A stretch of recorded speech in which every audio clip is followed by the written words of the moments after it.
Rachat Balak.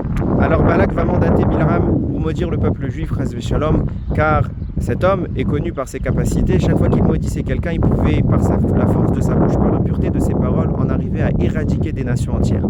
Face à la crainte qu'inspiraient les Bnei Israël à Balak, alors il en a recours à cette ultime stratégie pour s'en prendre à nous. Bien évidemment, Hachem nous sauvera, mais ce qui est intéressant, c'est de mentionner la manière dont cela va être fait.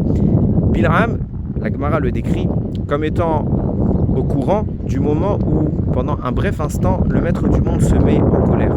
Il ne s'agit évidemment pas d'une colère au sens humain, mais il s'agit d'un moment où la justice divine s'exprime parfaitement sans que la miséricorde n'intervienne. À savoir qu'une personne qui serait jugée à cet instant aurait absolument aucun recours de pitié ou de miséricorde. La justice très brève s'appliquerait à lui et ça peut être terrifiant. C'est ce que Bilram utilisait pour maudire les peuples. À chaque fois que le moment arrivait, il prononçait sa malédiction. La personne en question ou le peuple en question était jugé avec la plus grande des rigueurs et bien évidemment, comme pour beaucoup de personnes ou beaucoup de nations, personne ne peut se prétendre de la perfection et la sanction découlait immédiatement de ses paroles. C'est exactement ce qu'il va tenter de faire avec le peuple juif, attendre ce moment précis pour prononcer les choses les plus tristes et en arriver, chas v'shalom, à notre destruction. Seulement, Dieu respecte la justice. Et comme j'ai dit, ce n'est pas un moment de colère, c'est un moment de justice où la personne ou la nation en question est jugée avec la plus grande des rigueurs. Ça ne veut pas dire que le jugement est injuste, au contraire, c'est la justice exacerbée.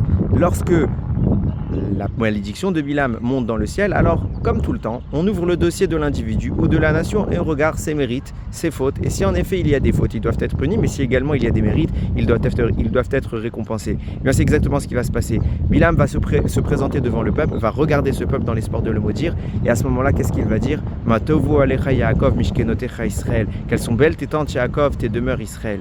Le peuple juif était tsignout. Les tentes ne se donnaient pas face à face de sorte à s'assurer à ce que personne ne puisse voir dans la maison de l'autre. La pudeur du peuple témoignait de la justice et des qualités morales de chacun des individus qui le composaient. Lorsque Bilam va mentionner notre dossier auprès d'Hachem, Hachem évidemment va nous juger et tout ce qu'il y trouvera, ce sera des mérites. Et au lieu des malédictions que Bilam va vouloir proférer, ce seront que des bénédictions qui découleront de sa bouche. Tout ça est mentionné par cette belle bracha que je viens de citer, cette capacité de pudeur, de cette volonté de garder quelque part une intimité sans devoir partager à tout le monde tous nos travers et tous nos côtés privés. Cette qualité-là a sauvé le peuple juif, cette qualité-là a été garante de la justice, de la récompense et a inversé la malédiction en bénédiction. Ayons toujours le mérite de cette tzniut dans sa définition du terme, aussi bien sur le plan technique et halachique, mais également dans la définition authentique de la parole, à savoir que la pudeur c'est une attitude, c'est une manière de vivre et c'est ne pas se montrer devant tout le monde, savoir réserver des choses pour le domaine privé